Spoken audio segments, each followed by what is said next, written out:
Hey guys, let's do a book haul. So, as you guys might have noticed, I've been slightly MIA just for a little bit, and that is because we are preparing for vacation. I have been supremely busy trying to get everything together, trying to wrangle people and things. But I did want to come on here and let you guys know what books I have recently purchased. And I do need to do an April and May wrap up, especially since those are parts of readathons that I participated in, and I will get to that. I just have been so busy. There's no TBR for this month because I have no idea what I'm going to be able to read. And I do have two planned vlogs, one of which I will be starting today, but right now I'm reading like 3 or 4 books and my brain's bouncing all over the place. So I pick up which one sounds good in the moment and I don't know what's happening. But let's get into the book haul. So I was at Target and I picked up 2 that sounded pretty good whenever I was there. They're Monstrous Hearts by Yigit Thurin, if I remember correctly. That's how you pronounce that. I absolutely love this cover. A darkly alluring and evocative tale that will leave readers spellbound. A haunting novel about the boundaries people will cross to keep their dreams alive. A mysterious stranger shows up at Ricardo's apartment with some news. His grandmother, Perihan, has died, and Ricardo has inherited her villa in Milan, along with her famed butterfly collection. The struggling writer is out of options. He's hoping the change of scenery in Milan will inspire him, and maybe there will be some money to keep him afloat. But Perihan's house isn't as opulent as he remembers. The butterflies pinned to the glass cases seem more ominous than artful. Perry's group of mysterious old friends is constantly lurking, and there's something wrong in the greenhouse. As Ricardo explores the decadent estate, he stumbles upon her diary, which might hold the key to her mysterious death, or at least give him inspiration he needs to finish his manuscript. But he might not survive long enough to write it. So, I mean, that sounds pretty dang good. And I'm excited to get into it and see what I think. But I couldn't pass up this cover. Okay, and then I found We Live Here Now. Oh, by the way, Target now has sprayed edges on their books. Is this just something we're going to keep doing? I'm not mad about it. But anyway, We Live Here Now by Sarah Pinborough. I've heard of this author before. I've never read anything by them, but I really loved this cover. It was hard to pass up. But it says, from New York Times bestselling author Sarah Pinborough comes a haunting novel about a house and a marriage gone terribly wrong. A riveting modern gothic full of clever twists and surprises that have become Sarah Pinborough's trademark.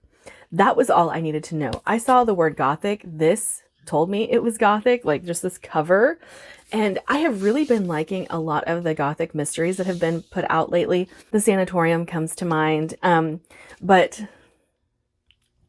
yeah, I'm down. I'm really excited for this one. Continue to build my horror gothic collection as we are pushing through 2025. All right, so we have my Aardvark books, but there are 2 books that I want to talk about together. So let me make sure that they are together before we move on. I bought a hardcover copy of Bride. I have read this. I have enjoyed it. I have reread it this month because I bought it again. I say again, I bought the paperback of this because there was no hardbacks available in the US, and so I was bummed that it didn't match the rest of my Ali Hazelwoods. I have bought all of my Ali Hazelwoods from Book of the Month, and so they are all the same size, all the same hardbacks. And so the Aardvarks are the same size. And at least if I don't have a Book of the Month version to set with the rest of them, I have a hardback. So I'm selling my paperback copy, and I bought the hardback of this, but I do really love this book. The Starving Saints by Caitlin Starling. Now this one, I just thought it sounded really good, and the unhinged cannibal book of my dreams and my nightmares. That's what the quote right there says. A transfixing fever dream of medieval horror from national bestselling blah blah blah. Ymar Castle has been under siege for 6 months. Food is running low, and there has been no sign of rescue. But just as the survivors consider deliberately thinning their number, the castle's stores are replenished. The sick are healed. The divine figures of the Constant Lady and her saints have arrived, despite the barricaded gates, offering succor in return for devotion. Soon the entire castle is under the sway of their saviors, partaking in intoxicating feasts of terrible origin. The war hero Sir Vaughan Boyne gives her allegiance to the Constant Lady. Focine, a disorganized, paranoid nun turned sorceress, races to unravel the mysteries of these new visitors and exonerate her experiments as their source. And in the bowels of the castle, a serving girl, Trelia, is torn between her thirst for a secret vengeance and a desperate need to escape the horrors that are unfolding within Amer's walls. So this sounds like it's going to be pretty dang good. It definitely sounds up my alley. I've been reading a lot of unhinged women fiction lately and am enjoying the heck out of it. I loved Victorian Psycho. I loved Earthlings. And so this sounded like it would be in that vein, and that's why I picked it up. Okay, so I have a project I'm going to be working on, and I will go ahead and reveal it. I have a couple of authors that I'm going to give a last chance. As you can see at the top of my TBR card, I have The Gods Below by Andrea Stewart. If you know, you know. I loved the first book of her series, and then it just tanked from there. So I have been uneager to pick that up, even though I own a beautiful Fairy Loot edition of it. I'm not going to pull it out because it's actually at the bottom of a stack that you can't see, but I have that book. And I paid a pretty penny for it, so I should read it, right? That's my thought. Fairy Loot books are not cheap. And then something occurred to me. There are two very popular books coming out this month, and I had them on offer, one from Aardvark and one from Book of the Month.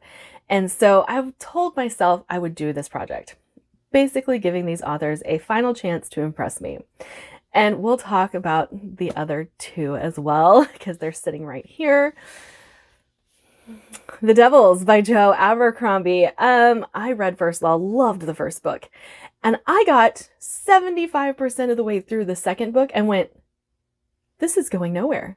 This is going to go absolutely nowhere. And then I was told, yes, the point is that it's pointless. And oh, I have never been so mad and so frustrated with a series in my life. I unhauled every Joe Abercrombie book that I owned, including the standalones, including the short stories. I was like, no, I'm done. Like, if this is the way the author is going to pursue their stories, I have no interest. And then this book came out, and it has been compared to The Maleficent Seven, which is one of my favorite books of all time. I love that book so much. And I do love Joe Abercrombie's writing style. I love his dark humor. I love that even though his books are fairly grimdark, they do have like a humorous lean to them, and it's a humor that I enjoy. So then all my friends started reading it, and they were like, oh my gosh, this is so good. Oh my gosh, this is so good. And I'm like, damn it. I don't want to read Joe Abercrombie. So I picked up The Devils. I am really hoping that I like this. I'm not buying this thinking I'm going to hate it, but I do have some qualms going into this. I do have some worries and some fears going into this. And like I said, this has been compared to The Maleficent Seven, notorious band of anti-heroes on a delightfully bloody and raucous journey. So yeah, that tells me Maleficent Seven as well. So I am very eager to get to that, just also very, very nervous. And the last book for that video that I plan to do, that vlog, Bury Your Bones in the Midnight Soil by V.E. Schwab. If you've been around for any amount of time, you will know I don't like V.E. Schwab. I have had very few instances where I did like V.E. Schwab, and then she ruins it. She ruins it every time. This is a vampire story, though. If I'm not impressed with a vampire story, that will be the end of the road for me and Victoria Schwab. We will be done. I will not be able to read any more books by her. But I hated The Invisible Life of Addie LaRue. I was not impressed by her London series, even though I do wear a necklace that is from that series. Quite often. But I just, her execution bugs me. It's never a big payoff, and I hate it. I will fall in love with the story. I rarely like her characters, but then the execution of the book, I'm like, all of this for that? That is usually how I leave a V. Schwab book. So I'm going to give her a final chance with Bury Your Bones in the Midnight Soil, because this is a vampire story. I am addicted to vampires. I love vampires. But if she can't impress me with a vampire story, we're done. We are finito. And the last book I got from Book of the Month, I've been wanting to try this author. This just happened to be the offering that came available for the month. And it is S.A. Cosby's King of Ashes. I really don't know anything about this book. I wanted to pick up a book by this author. So I do know that there are some that are very hard hitting and some that everyone loves and some that are a bit more divisive. But this was the new one that was being offered. And so I said, why not? A son returning home, a dangerous debt, secrets about to ignite, and a family about to be consumed by flames.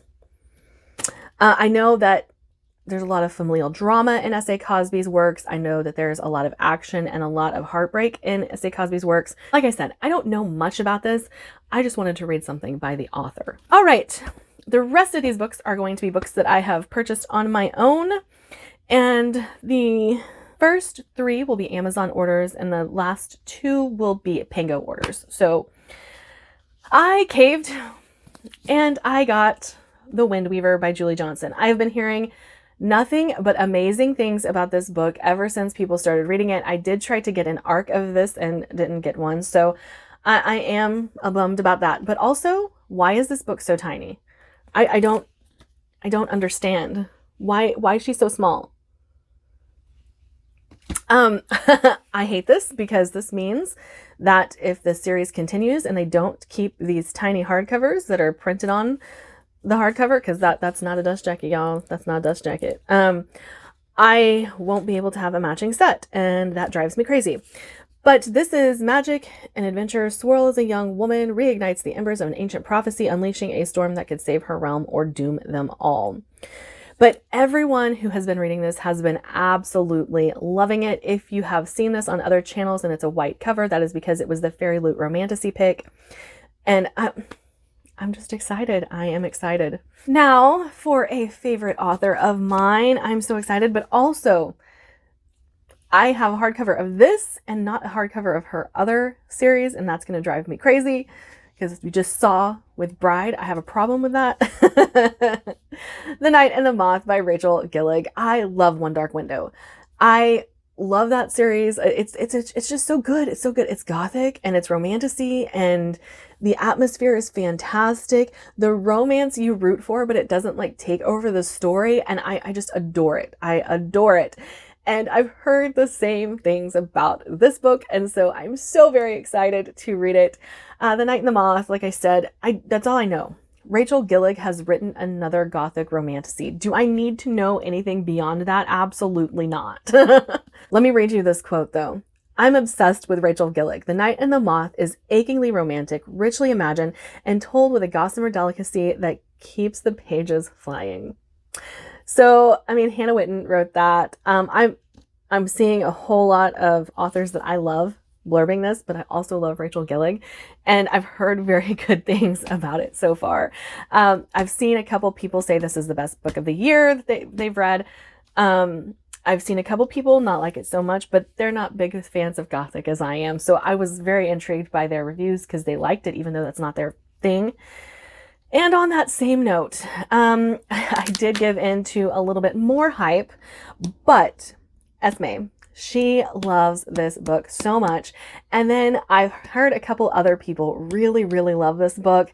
And the more I hear about it, the more I'm like, I'm going to love it. I should just pick it up. Even though it never hit my radar at the start, everyone that reads like me is absolutely falling in love with this series or this first book. And that would be The Raven Scholar by Antonia Hodgson. A labyrinth of a book with a deeply human heart. I am obsessed. Fiendishly charming and clever. I think I'm really, really gonna like this. I don't know much beyond, like I said, like the reviews have caught my attention and the people that are reading it and enjoying it. That's what got me onto this. But the synopsis doesn't give me much to go on. So if you guys want to look at the synopsis, that's not up to you. I'm just saying that the people that have been reading it and loving it makes me think I'm going to read it and love it. But the synopsis doesn't give me much. Okay, and 2 that I picked up from Pango Books. I got The Serpent and the Wolf. I actually was going to get this from Aardvark, but then they ran out, so it was no longer available. And so now I just own this copy. I've heard very good things about this. Again, from booktubers, from bloggers that I trust, and they have similar reading tastes to me, who've been really, really enjoying this. A Master of the Spicy Slow Burn. A fake marriage meets enemies to lovers in Rebecca Robinson's steamy, thrilling romantasy debut, the start of a duology. But yeah, again, this was more who's reading it and loving it, as opposed to I was intrigued by the synopsis. So I am kind of leaning on my romantasy friends like tastes here a little bit in two of these that I have picked, but I do think that I will enjoy this based on them enjoying it. And as I said before, I am building my Rachel Harrison collection. So I have now picked up Black Sheep. This will probably be the next book that I read from her. I do also have The Return on audio, and I'm thinking that there's another one, but I'm not sure. I have read Cackle. I have read So Thirsty. Those are the first two I read by her, and now I just want to get more into it. I do want to get Such Sharp Teeth, but this one, a booktuber, again, I have similar reading tastes to, really, really loves this one. So I'm hoping that I will as well. And yeah, I mean, that's all I got to say about that. All right, that's it for this video. Like, subscribe, do all the fun things, and I will see you guys in my next video, probably once I get back from vacation, or I will try to record a few videos before we leave.